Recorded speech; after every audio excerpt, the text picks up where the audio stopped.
Okay, we'll let our Zoomers pop back on in about maybe 30 seconds or so. Let's see them boop, boop, boop, boop, boop up on the screen. Let's see if I can move us in a little bit. Got some, there you go.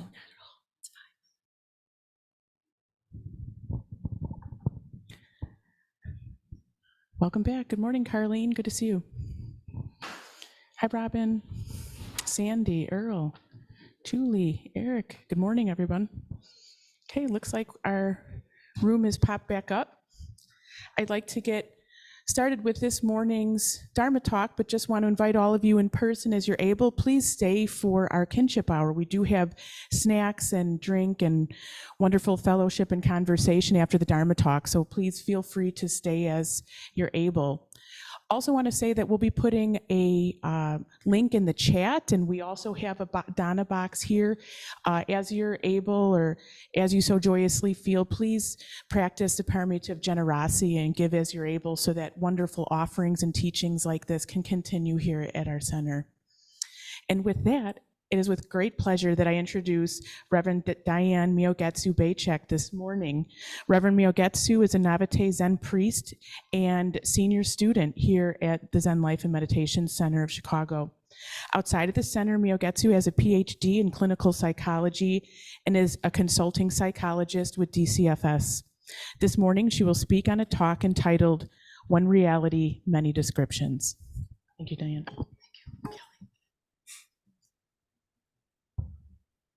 Can you hear me online? Okay, great. Nice to see all of you. Thank you for joining in this morning's talk. Always a pleasure to have a full Zendo as well as online participants.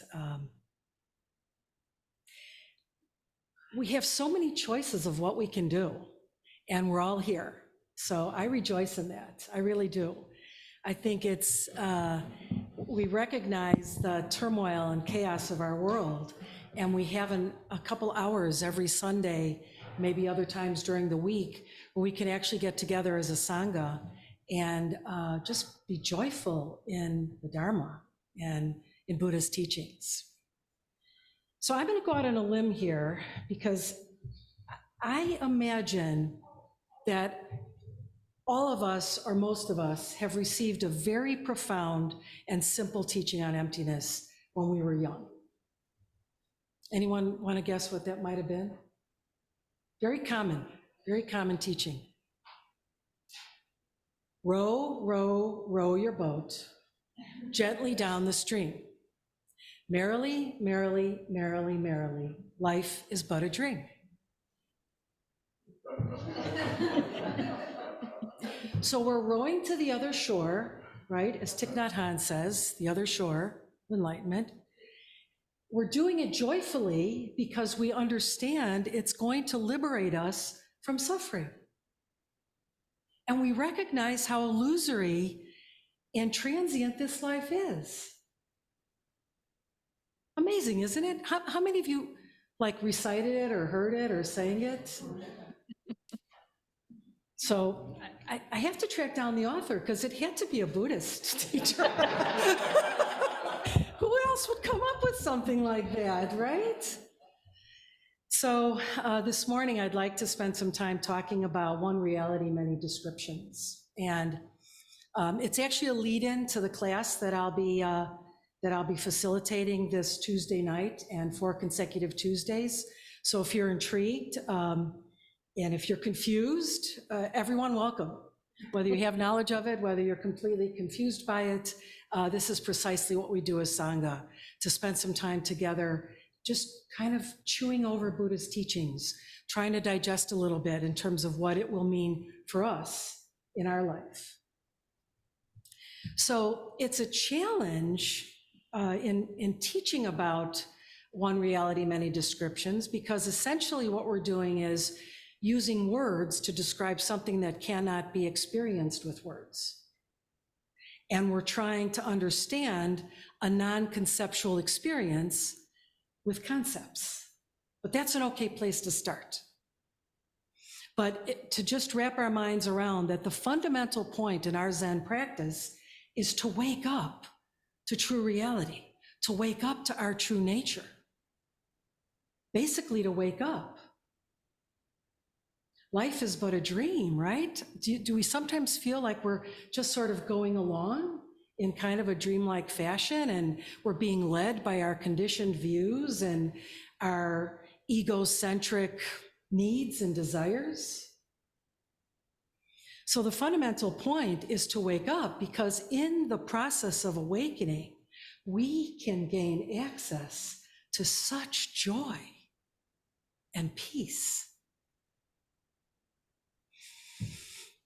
Because what causes suffering?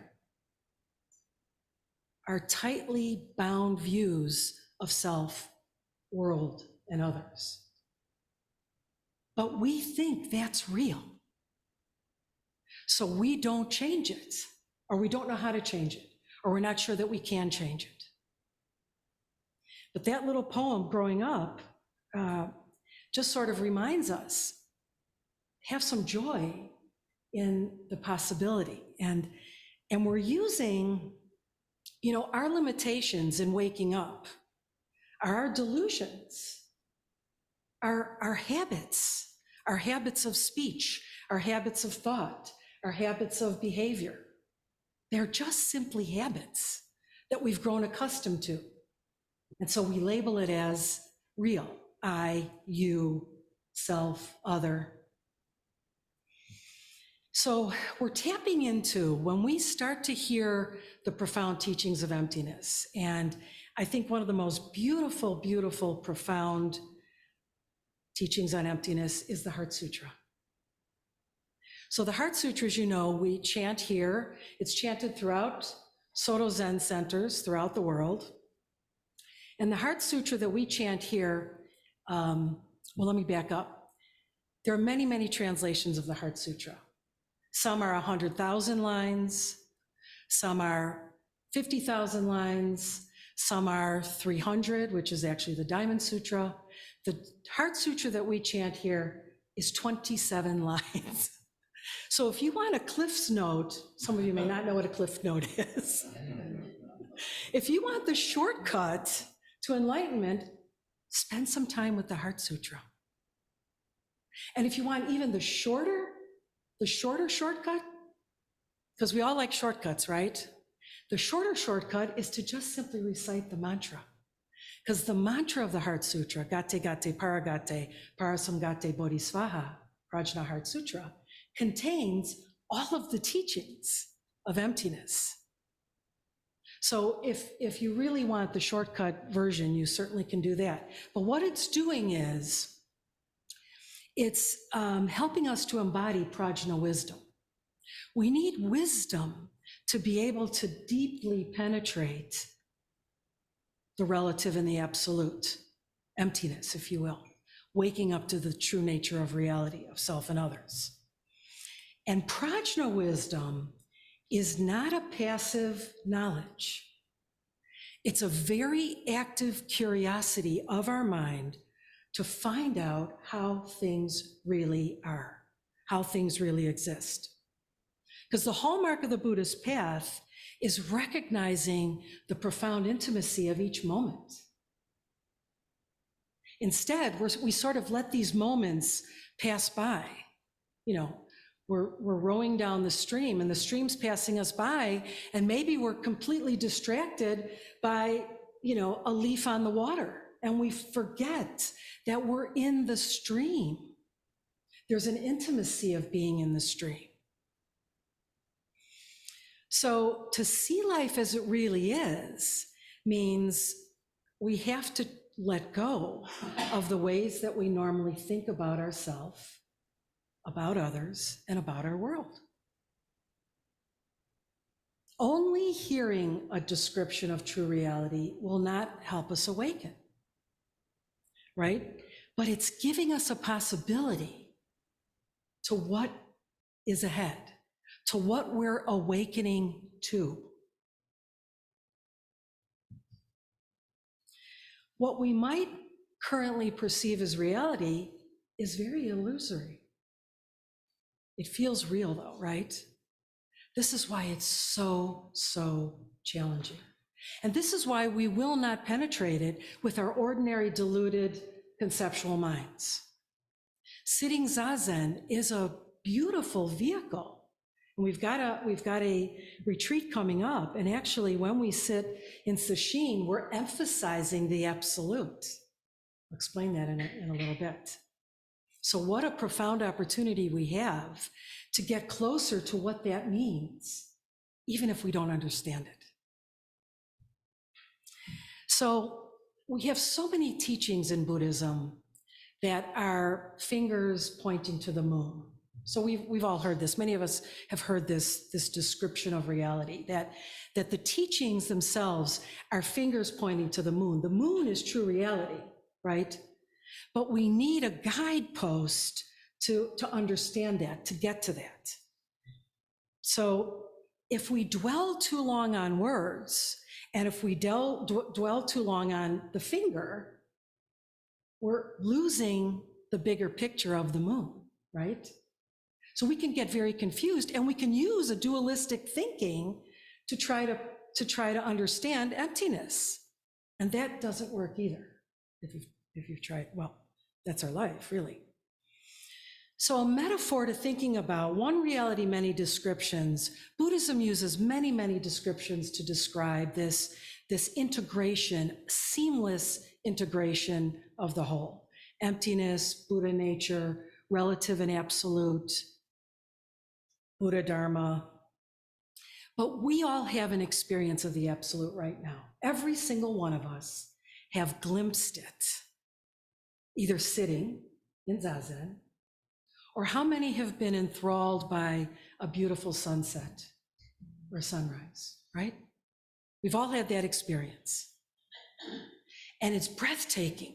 Maybe listening, maybe some of you are musicians and there's a piece of music that opens your heart and you're transported, it feels transcendent.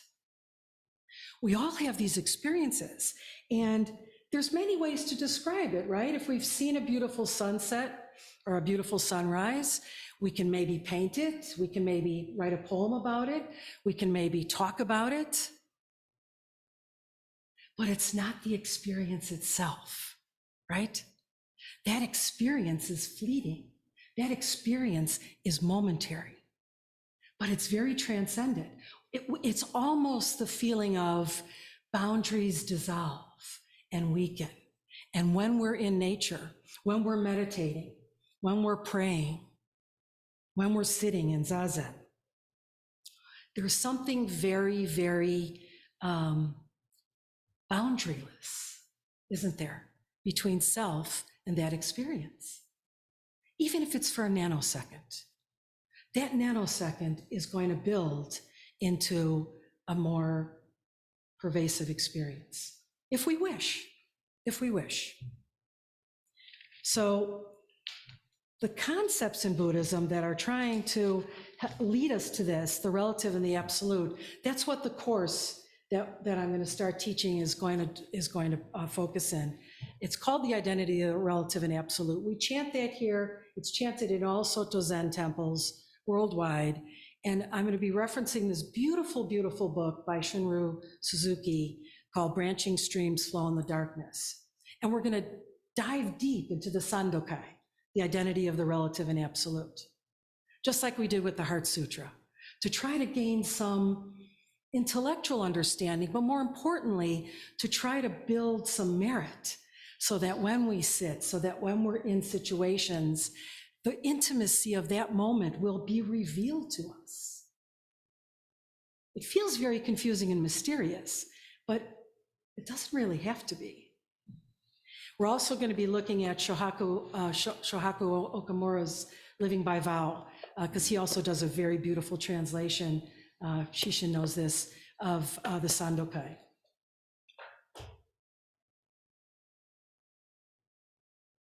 So,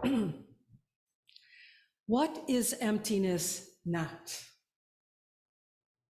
Some people are afraid to approach this because they feel like emptiness means there's a void. It feels nihilistic.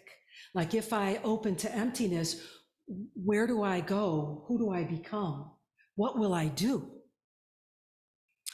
So it's not a void, it's just pointing to an emptiness of something that is an enduring, inherently existent phenomena, self, others. We don't feel empty of the inherent existence, do we? We feel full of it. In more ways than one, folks.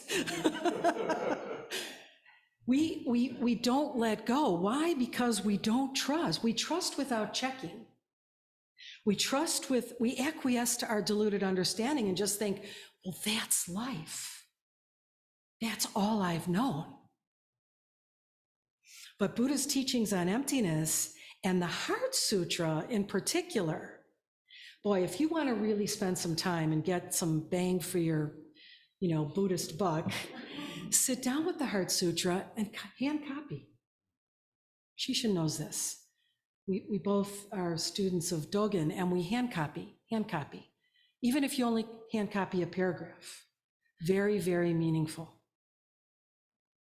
Because the Heart Sutra is helping us to refute what we have naturally and normally accepted as true and solidly existent. So the Heart Sutra is the litany of no's, right? No eye, no ear, no nose, no tongue, no body, speech, mind, no noble path, no Buddhist teachings, no realm of consciousness, no old age and death, no, on and on and on. It's saying everything that you hold to be true and solid and inherently existent is not. Now, the Heart Sutra is also saying there are no loopholes. You can't slip something in and say, but this is pretty real. I feel pretty real. There are no loopholes. So the Heart Sutra is walking us through this path of, without exception, everything is empty of a solid, enduring self. Because if there was a solid, enduring self, how could we have impermanence, right? Things wouldn't change if they weren't impermanent. So emptiness is also telling us before we experience and understand it, everything seems independent of everything else. And that's where our troubles lie. Because we fiercely protect self, what we think is self, what self wants, all the desires, all the sense of pride and anger and delusions, we will fiercely protect that. And we will see the other as enemy if they encroach on it. So emptiness is helping us to let go, to not be so attached to this sense of self as independent. So many times, I had many friends in the Dharma that were a little afraid to approach the teachings on emptiness because they felt like, well, I don't want to disappear. Well, you won't. The version of you will disappear that you think is solid and real, but you're not disappearing. In fact, what emptiness is radical interdependence. Can you imagine if you didn't have to spend so much time throughout your day in constructing complex self-narratives, and you could actually open your heart and think about others and serve others and benefit others and be generous and be loving and be kind and be humble? Would it be a different experience? Patient. So emptiness is this radical interdependence, emphasizing the impermanence of everything. Without impermanence, everything's possible with emptiness.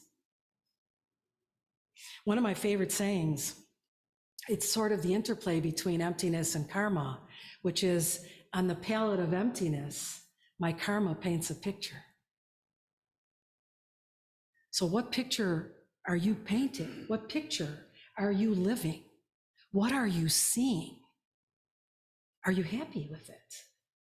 Do you feel like it could grow, expand? That's what emptiness gives us.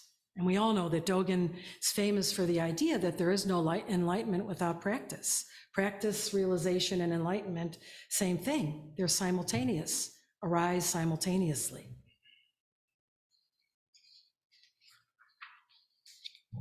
So right now, things feel very dualistic. I, you, me, us, this table, that window, me, microphone. But after we experience the sense of boundlessness, or Kaz Tanahashi uses boundlessness, seamless, both him and Roshi Joan Halifax sort of changed some of the wording in the Heart Sutra and like the word boundlessness a little bit better than emptiness, because we get a little bit more of that sense of spaciousness, of vastness. So if we think of our minds, our bodies, like the vast blue sky, there's no beginning, no end. There's no limit. It doesn't obstruct. Birds can fly through the sky. They don't hit a part of the sky and fall down, right? Clouds form and dissolve. So many, many ways that we can convey true nature and true reality with vastness, spaciousness. Sometimes if we think about it that way, it feels like, okay, I can do this. I want to try to experience this. So the relative and the absolute, or conventional and ultimate wisdoms, are two truths, two aspects of reality. Two ways to perceive reality and experience it. We can perceive it on the relative dimension, which is what's happening now. Concrete, materialistic, objects appear. It's all objective phenomena, including ourselves. That's the relative dimension of life. And we need this. We have to function. We have to communicate, right? But in the relative, if we're just stuck in the relative dimension of life, there's lots of pleasure and there's lots of pain. It's not even. It's not equal. We don't have a lot of the energy to develop compassion, limitless compassion, because we're too worried about our turf. We're too worried about our parcel of land and who we are and how we're appearing and what we need. So the absolute is the reality beyond dualism of any kind. That's why we can't understand it, because we can't use conceptual mind to experience something non-conceptual. We only have to experience it. Just like if somebody said to you, go outside and wait for the next beautiful sunrise, and it's going to look like this. You might see some beautiful orange colors coming up in the sky, and maybe there'll be some wispy clouds, and you're thinking, I kind of get a mental image of that, but I want to see it for myself. And that's what the absolute is giving us. No pleasure, no pain. It's often referred to as space, complete openness, unobstructed space, actually, but seamless and boundaryless. I mean, think of that. However, we can get stuck on the relative and the absolute and think about it as, oh, the absolute sounds delicious. I'd like to reside there for a little bit. But then I have to go to work. So then I bounce back into the relative. The true teaching of the Sandokai, of Buddhism, is the union of the relative and absolute. The union of the two truths. The way that these two truths seamlessly integrate with each other, like two sides of the same coin. So we don't want to get hung up and think, okay, I'm experiencing the relative. Now, what do I do to experience the absolute? We think of it as the union of the wisdom of the two truths, so that our lives are open, so that our lives have compassion. We don't get tired being serving others. We don't get tired feeling like our resources are evaporating. Both the relative and absolute are simultaneously true. Simultaneously true. They don't obstruct one another. They don't interfere with one another. And it's tempting to look at them dualistically, but we have to try to, as best we can, move beyond that, to hold an awareness of them that's both simultaneous and true. So how do we do this? Well, first, we have to tolerate some ambiguity. We have to, aren't the tenets of the Zen peacemakers just beautiful, beautiful ways to enter into not knowing? How many of us really practice not knowing? How many of us really stop before we say something to someone else in our life and think, I don't really know how they feel. I don't really know what they meant. But I think I do. And because right now we're very dualistic and ego-centered, we just jump right in and create a whole world of pain for ourselves and others. So if we tolerate some ambiguity in our life and let go of the need to understand everything and to know everything, I'll reveal something about my early Dharma practice. The study of emptiness drove me crazy. It drove me crazy because I wanted to understand it so deeply. It felt that profound and important. And at one point, a teacher said to me, why don't you work on compassion for a while? I'm like, right. That's softer, that's easier. I like that. Because it is, we need both. Emptiness, wisdom, and compassion. We cannot just go into the study of emptiness without developing our compassion, without developing our ability to be with others, to serve others. But we know that when we awaken from this diluted state of mind, of view, it's liberating, isn't it? To not feel angry for a day is liberating. To feel patient where you once felt impatient is liberating. To have love arise in your heart spontaneously towards people that you love, towards strangers, is liberating on so many levels. Because what gets us into trouble are our small minds that are just gathering, accumulating, bringing it in, saving it, protecting it, keeping it from dissolving, from it being eradicated. We can't do that anyhow. So what do? We lean on the faith of others, our teachers, our Dharma teachings, our Sangha. We lean on the faith of others until we taste it for ourselves. So when our Roshis offer sesshin, we can maybe lean into that a little bit. That's an offering, folks. I haven't always been able to do it full on, but we can all do something, right? We can all do something, even if it's part-time. It's an offering to get closer to the absolute. Norman Fisher said in sesshin, we are emphasizing the absolute. Maybe you haven't thought about that before, maybe you have, and that's why you keep coming back for more. Because it's pretty hard not to want that. So Suzuki Roshi said, describes this as things as it is.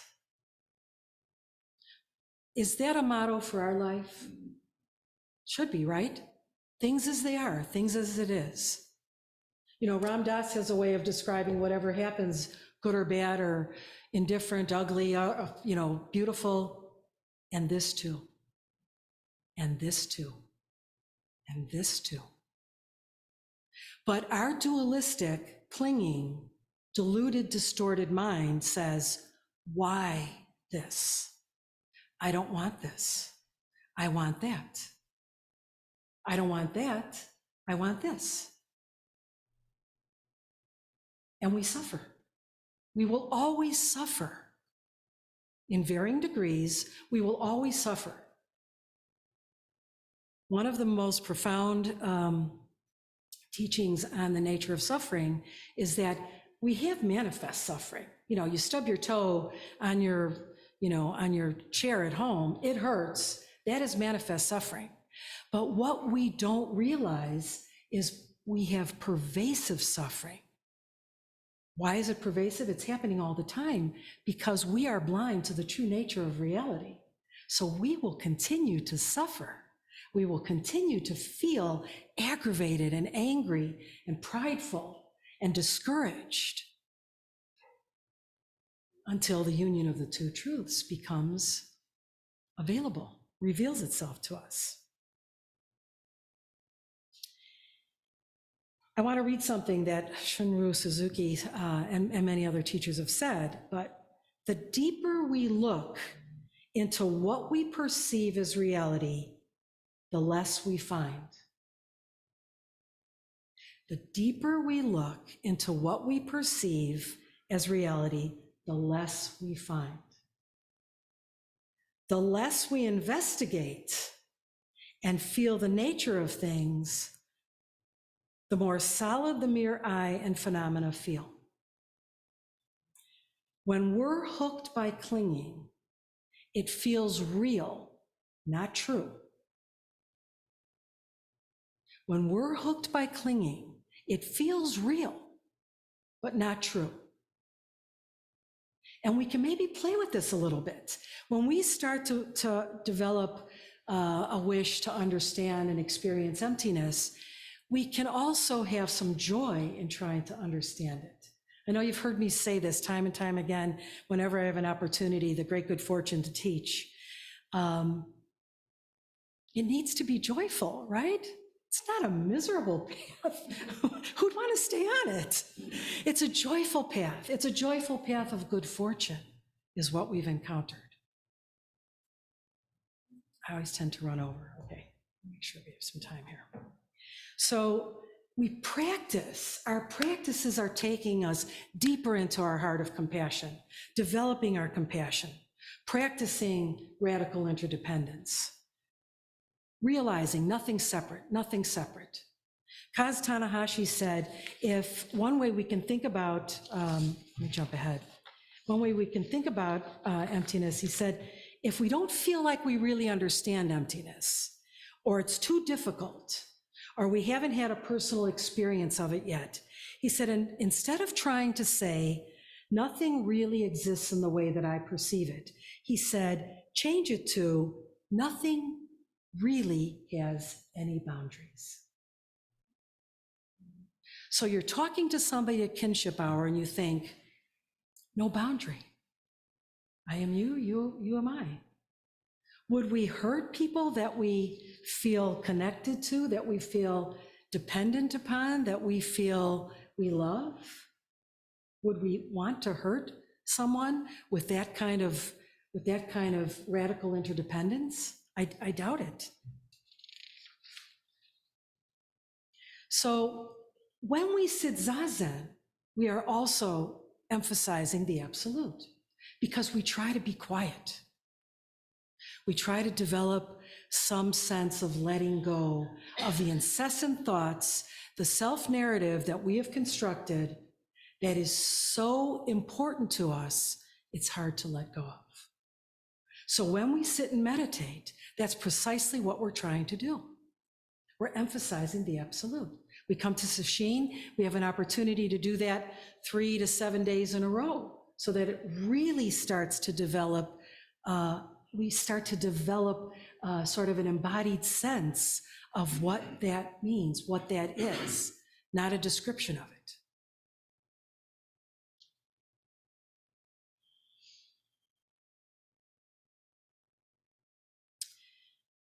I think one of the best motivators to delve deeper into this practice, into our sitting practice, into our meditation, into our study, is recognizing that seeing the separateness of all things is the true cause of suffering.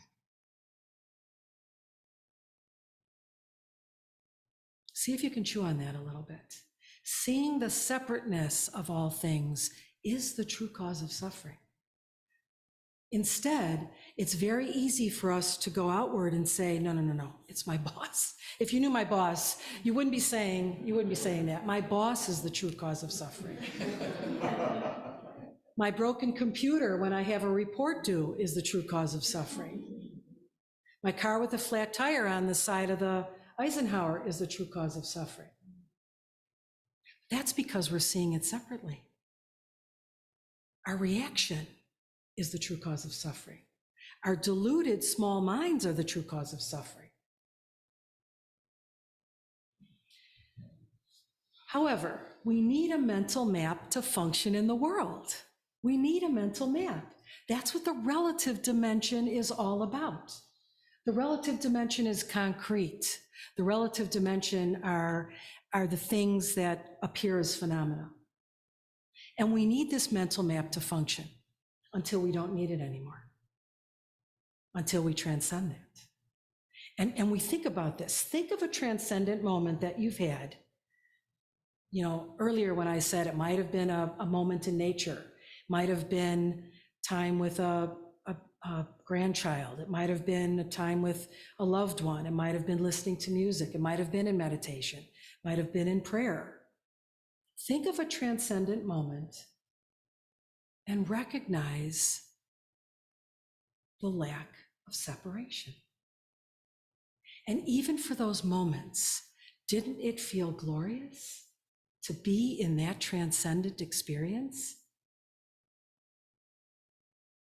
Maybe in the moment we had no words for it, right?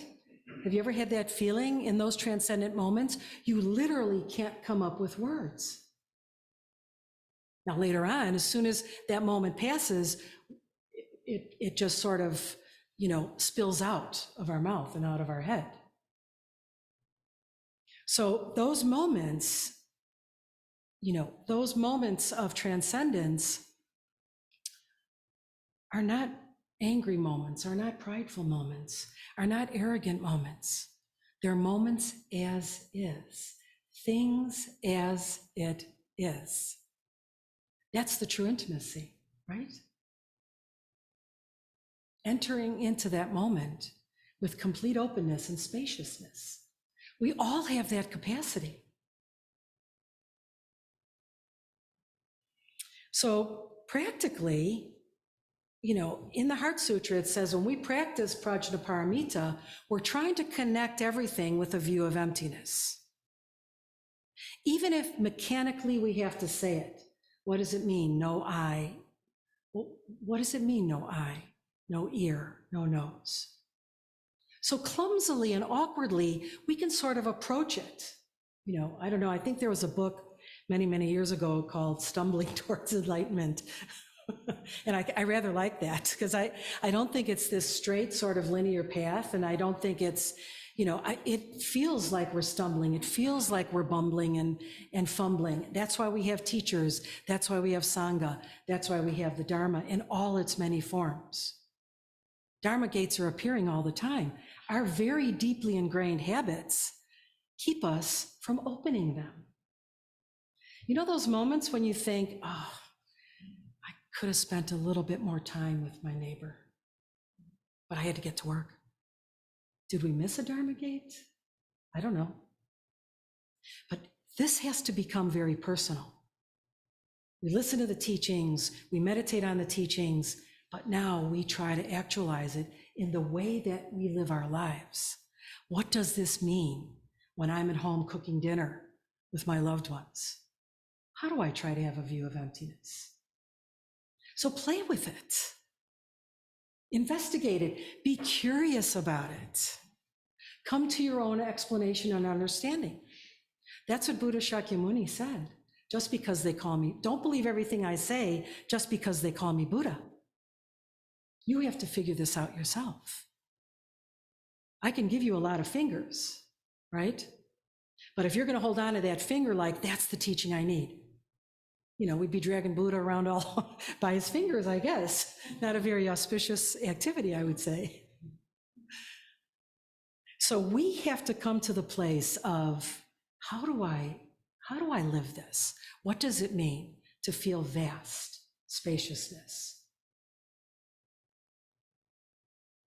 So the Heart Sutra has used the methodology of negation. That's why it's a beautiful teaching, a very profound teaching, not just, if you chant it, wonderful. If you read it from time to time, wonderful. Spend a little bit of time with the mantra, wonderful. However, you can sort of investigate what the Heart Sutra is telling you. It's telling us something. Because it's taking all of the so-called things that we feel exist inherently, holding it up and saying, not true, not true. Oh, you thought the Four Noble Truths were truly existent? No.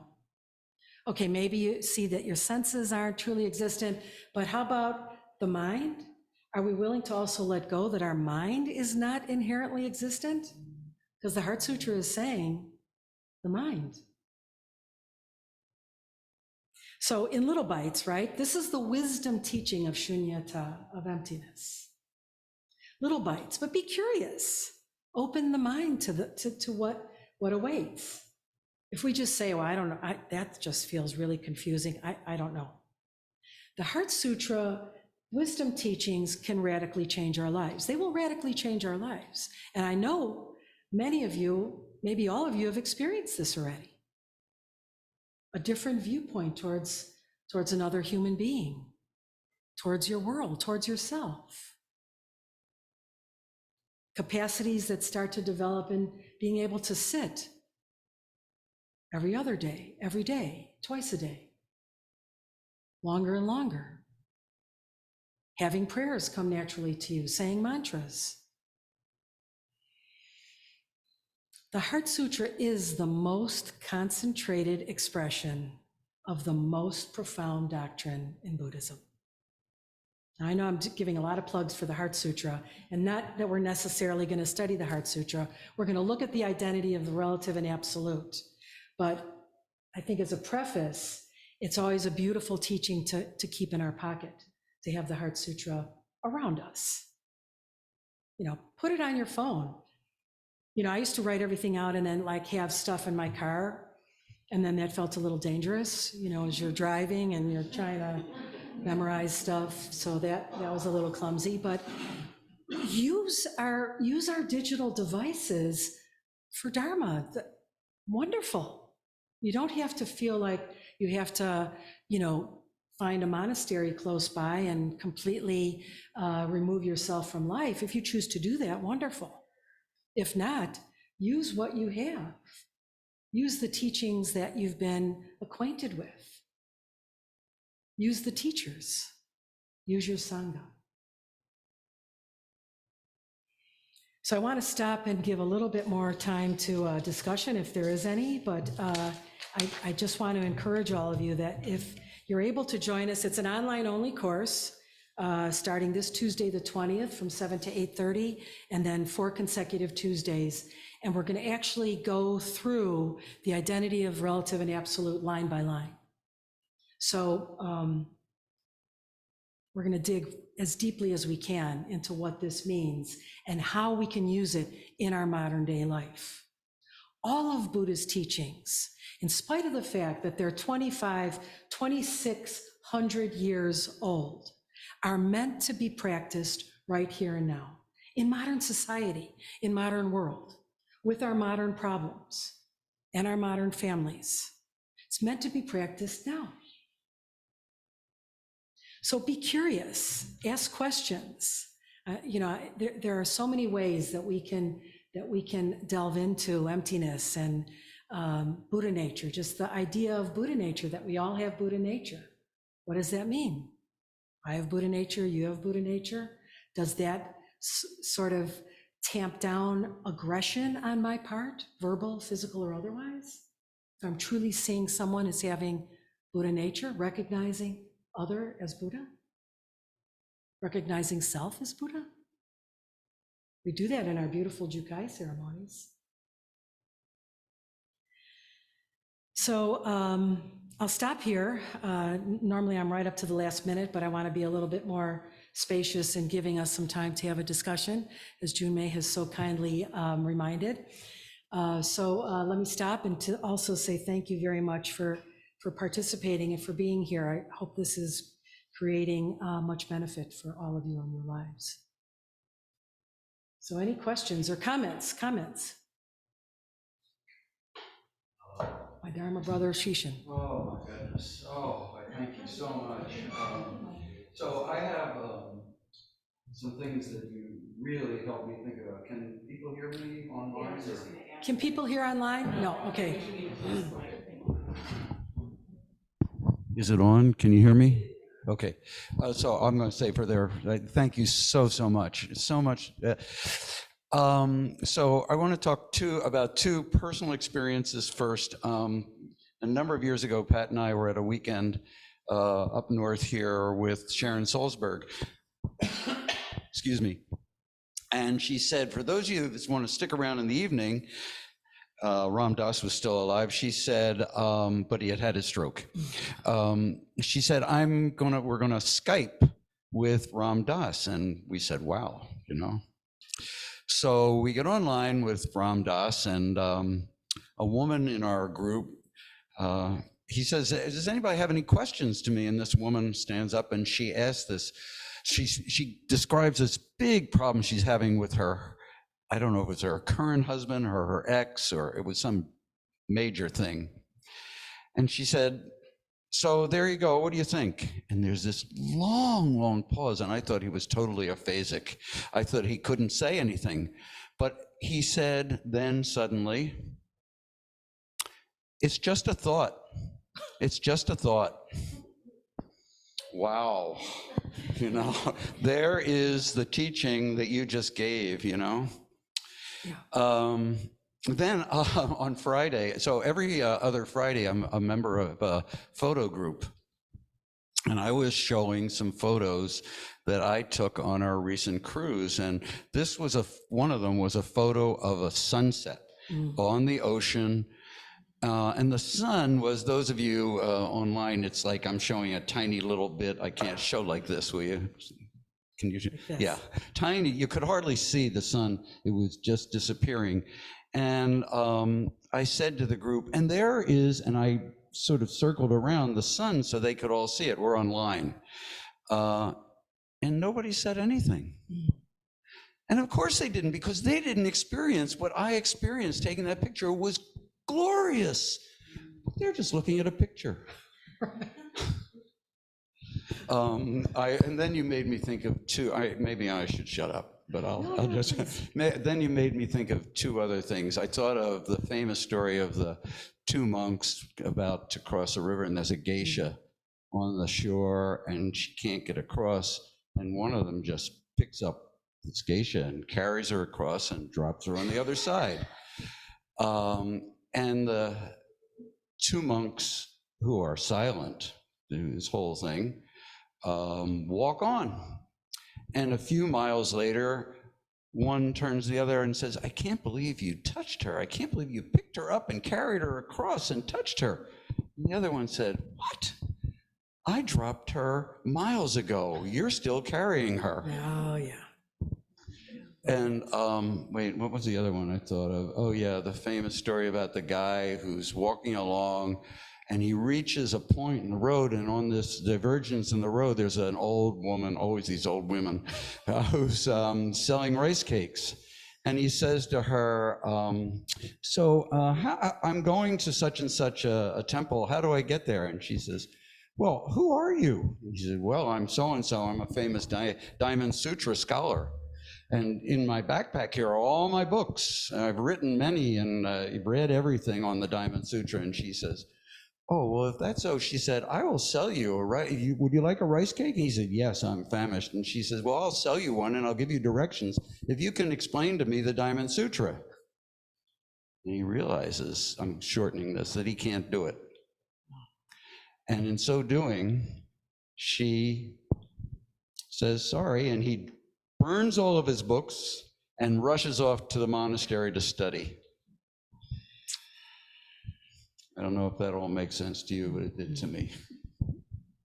I actually had that experience of, in my early Dharma life, I took copious notes of everything, and I had probably, I don't know, just a bazillion notebooks of these precious Dharma teachings, and I had them in my basement that was remodeled. It had a little home shrine there, and one night in the summer, it was a horrible flood, and our basement got about 1.5 feet of water,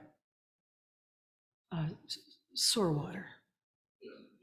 And all of my Dharma books and notes were in that. And I felt like, how am I going to recover? How am I going to, that years and years and years of notes. And then I thought, okay, there, and this too, and this too. I take less notes now. And I don't know where to store them.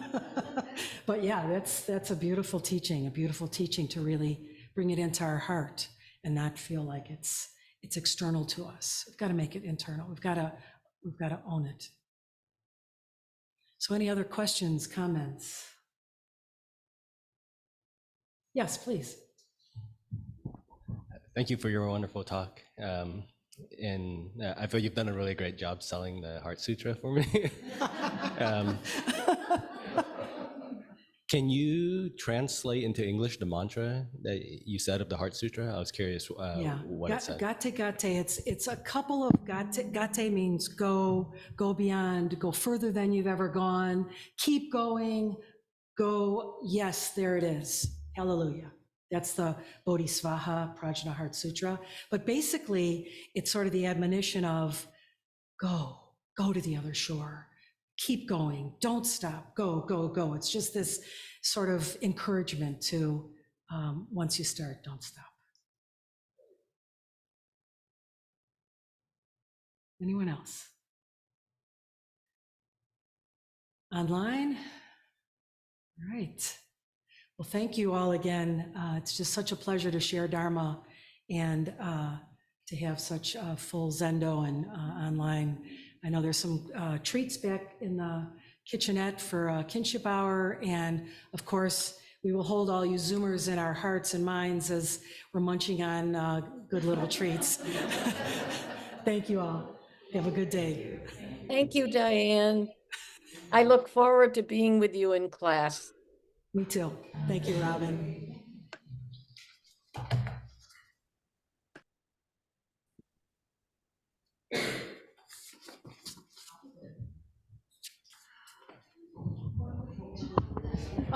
Thank you. Hi, Gary. Sure.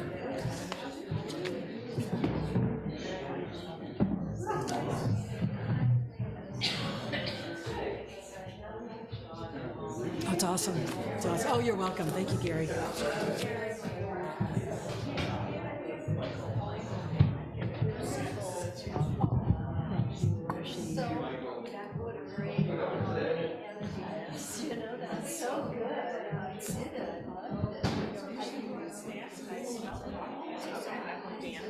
Someone got it rolling, so, oh, thank you, that's great.